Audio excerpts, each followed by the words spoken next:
Hello, Blizzard fans! This is FalconPaladin coming to you with yet another daily Blizzard upload. This is a game between scraw and HITMANclone on Dash and Terminal, the latter edition. As you can tell, I am a little bit under the weather. I'm trying to get over this cough and congestion, so if I cough into the microphone, please forgive me. And it's Zerg versus random. Hey, that's pretty interesting. Bring up their names, production tab, and introduce the players. On the top of Dash and Terminal, the latter edition, we have the red Zerg player. It is scraw. And on the right side of Dash and Terminal, the latter edition, we have the blue Terran player. It is HITMANclone. Both players being very friendly right now. Good luck, have fun coming out from the Terran player. Good luck, have fun equally coming out from the Zerg. So very, very pleasant all the way around right now. Scraw probably going to go for a hatch first here. It is a weird map, Dash and Terminal, just because you have this back door area that units can come in and harass your natural from. You can't really just kind of wall off this front if you're Terran or Protoss and think that you're safe. There is this tiny little spot that's difficult. Also, these interesting gold bases that can be taken, but they're super wide open. It's just a straight shot all the way across the way from your opponent's gold base, so it's very open, very difficult to defend as well. If you're Zerg, less of a concern, but if you're used to walling off your expansions as a Terran or Protoss player, it can be very difficult to do. So, alright, so tonight I was watching a bunch of Ruff on his Twitch stream. He's a Terran player who has fairly unorthodox styles, so I hit him up to send me replays. He's on Team Ascension, so hopefully Vampirworm can help me out with that. And I don't know if he actually plays Legacy of the Void because he was streaming Heart of the Swarm tonight. I did hear him make a couple comments that Legacy of the Void is just changing too much to play right now, but hopefully that will change in the future because I really need, you know, about a Master's GM level Terran to send me consistent replays, just because I already have a bunch of Zergs and a bunch of Protoss, and I just feel like Terran's kind of underrepresented on this channel. So, oh hey, we have Proxy Barracks coming up from the Terran player. Just because it's Legacy of the Void doesn't mean you have to go for Liberators quite yet. So that's what we have here. Are these going to be Marines? It looks like they are. And we did not actually go for hatch first. We're going for double gas, however, and a spawning pool for our Zerg player, and a hatchery. So, I kind of like this. It might actually work based on what we see here. Slowlings do fairly well against Marines as long as they stay on the creep. If you get your queens out, that helps a lot too. But, man, 6 workers on gas right now, and pretty much what you need. Okay, 5 workers on gas. This was not fully saturated. I'm not sure if that's intentional or not, but anyway, what you really need are lings at this point. Here comes an SCV just kind of scouting around, seeing, okay, there is a base. That's good for me. I like to see that expansion because I'm just making Marines out here, and Marines all day for the rest of my entire life. Can't build a bunker on this creep, unfortunately. Building a bunker right here might be interesting. I wonder if you could reach the mineral line from a bunker place like right here. I think it'd be very close, but I have to imagine that Blizzard designed this in such a way that that's not possible. But I don't know. Either way, we do have some lings out right now, and the bunker is being constructed. And what does the Zerg player know about this at the moment? He does, okay, he sees the bunker being constructed. He has to get something done right this very second. What's he going to do? He has to kill these Marines before they get inside that constructed bunker. One goes down. Good microing back. Another micro. Excellent, excellent stutter step there from the Terran player, and the bunker does complete. The Marines are going to go inside and be very, very safe, and that's it. So they're going to try to kill this queen, and actually focusing all their attention on the hatchery. This queen can hit this from the high ground with impunity, which is quite interesting. A couple lings come up from behind and try to kill these Marines, distract the DPS from those Marines. And no, the queen, don't do that. You need to actually get the Marines here. No, instead she tries to get the bunker, does not actually kill it, and instead allows the Marines to live. So that hurts. What else is going on? More and more lings. A Roach Warren coming up. That's an excellent choice. Did we pull the guys off gas? Tell me we did that. We did not. So we have so much gas that we're never going to be able to use. We need mineral production right now. So here we come again. Slowlings doing okay against these Marines. We've killed one of them, but that's a lot of deadlings as well. And this Roach Warren's right on the front door of the creep, which means the Marines are going to get it as well. Here come more Slowlings rallying to their deaths. Oh, if they were just rallied a little bit farther back here, they'd be more efficient. Killing 2 Marines is nice, though, I have to admit. That is pretty good, but just constantly producing Marines off these 2 barracks. And back home, we have another barracks. We are walled off and getting a command center. So this is not a complete all-in from the Terran player, or I think it'd be a little bit more strong. Being forced to pull drones off the line is scraw. HITMANclone taking down overlords. And we do have speed on these speedlings. That's interesting. And 2 roaches coming out as well. Where are those roaches being made? Down here with these lings. So these 2 roaches and these lings, with the help of the drones and this queen, might be able to take down this group of Marines. It's going to be very, very close, though. Let's see how this works. The queen ends up dead. All the drones are forced to evacuate, and we have roaches. There they are. And where are we doing with the lings? Ah, the lings are trying to get rid of these barracks, but actually trying to focus on the buildings instead of getting these marines. It's also causing them to die. Oh no, Zerglings why? And getting actually a very nice surround on those marines. Oh, the roach ends up dead though. Gotta use a couple drones to kill this dude. He has 5 kills already. He is a corporal. We're not actually killing him. There we go. A couple snips and he is dead. So 4 marines left on this side of the map, not producing any more. HITMAnclone maybe is just going to take a break from that nonsense right now. The bunker is still here though. The bunker is fully covered in creep, but it is still a viable spot from which marines can attack. So here we have 2 roaches, another roach on the way, 3 roaches, maybe 3 roaches and a queen. Might be enough to take down this bunker, but the bunker is also slowly picking away at this hatchery. He does not want to lose this hatchery. Scraw cannot afford to let that happen. So 4 roaches here. Do we have a queen coming out? We do not. Queen up here? We do not. Just going to be roaches here. So trying to take the high ground, doing fairly well at it. Immediately burning down the bunker. One of the roaches ends up dead, but all the marines inside get cleaned up very easily by the roaches at that number.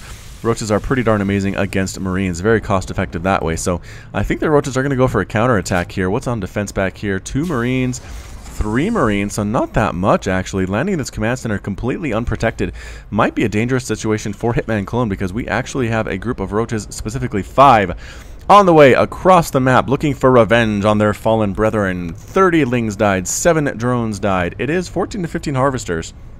So Hitman cut a lot of workers to make that happen. Scraw is not as behind as he thought he might be. Not making any queens though, but again, pretty starved for minerals right now. Did he actually pull workers off gas? Kind of.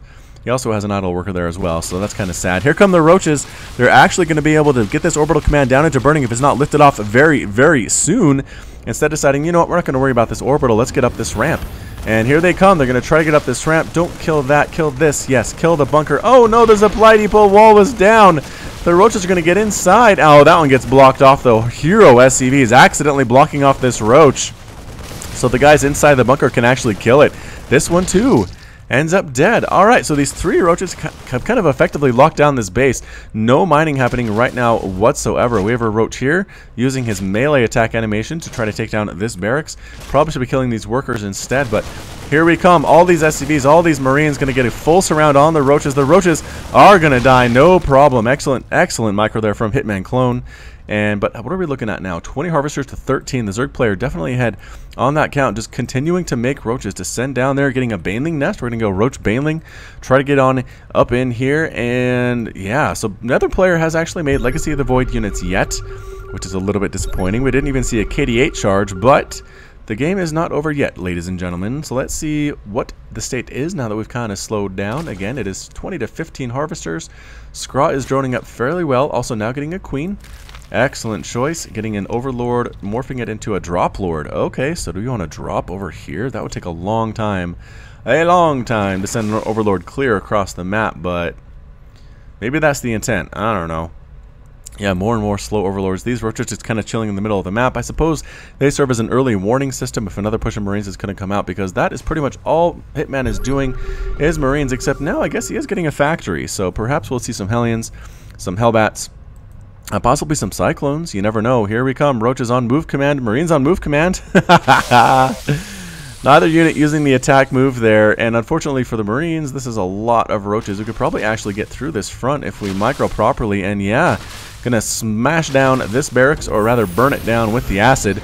Acid burns, right? Acid disintegrates? Disintegrated down with the acid saliva. Is this one gonna burn is the question. Yes, this one is technically on fire. This marine bravely fighting away and gets smashed to death by the roach with his claws on his head. And this base once again is under siege. I don't think it was repaired after the first attack, unfortunately for Hitman.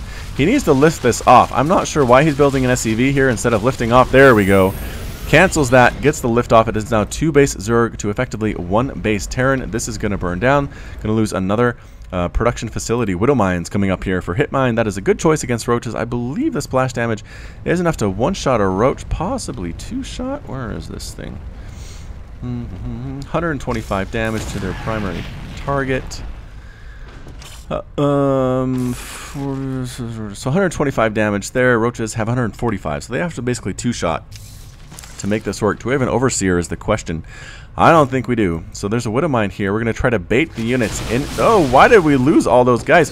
Widowmine shot kills a few lings, but that's about it. No big deal. The roaches don't care about that. It's time to go for it. Here we go, coming right on in. A bunch of SCVs are dying. It is 20 to 22 total workers. Zerg player is ahead, and is he making an Overseer? Why is he running in the general area of this Widowmine? It's such a poor choice, especially because it's slowly getting rid of its cooldown, and it can zap things again. It did get 4 kills with that first hit. I think they were all lings. Obviously, trying to use this orbital on this base. Is that the idea here? Floating it down in that direction. Here it is. Bam! Getting 6 kills. Overseer required. Again, another push, but these are a lot of roaches, a lot of lings. Why don't we want to go up there? I do not know. I guess there's another Widowmine now, so that's good. We're just sitting on top of this Widowmine, not getting an Overseer at all, which is a little bit concerning. I'm not sure what the entire intent of that is. Do we have a lair? I guess we don't even have a lair. So we're getting banelings and lings into these overlords that are drop lords. And Widowmine hit again. Yep. 7 kills, got a roach with that one. Weakened a lot of the other units as well. So basically we just locked this down. We knew this orbital was coming over here though. Why not send a ling here or a roach just to deny the mining that could possibly happen from this orbital command? I don't understand why you're not doing that. No, Scraw, don't go back home. You have an advantage. Again, nothing is really happening up here. There are 9 workers. 9 mining workers on these mineral patches. I guess it's only 22 to 20 though. And here comes, oh, we actually did get speed. Where did we... What am I missing here? There's that, and central sacks. How come they're fast? I guess maybe when you drop lord them, they also become fast. Anyway, here we come. Baneling Rain on the way into this mineral line. Reaction time really long for Hitman. Explosions on the entire mineral line. Every single SCV mining gas and minerals ends up dead. The overlords are happy with their job. They head on home. Where was the army? There they were. They were about to move out. What terrible timing. The lings trying to take down this factory before more tanks come out of here. It is a very close race, but I feel like, yeah, the lings are going to lose this one for sure. Trying to run away, but nope. They all get splatted off into the ground. Their blood is everywhere. The second base is up and running, though. Roaches here. Overseer. Hey, there's the Overseer. Where is our Overseer? Overseer. Here it is. They're coming to save the day. Going to join up with these roaches to get rid of that pesky Widowmine. There's 3 tanks here, though. That's pretty bad, but if it gets not on siege... Oh, it's not on siege. It's not on attack move. Losing 1 tank immediately, focusing down the other tank. Can we get it? Yes, we can get that tank. And the third tank explodes at the same time. The roaches are in a great position right on top of this bio, and that's it. HITMANclone calls the GG. He's still fighting a little bit. Scraw says GG as well. The roaches try to come in and get rid of that Widowmine and get rid of the tank, and that's it. HITMANclone is defeated. Scraw is victorious, and HITMANclone has left the game. So again, a little bit of a lower level Legacy of the Void game here.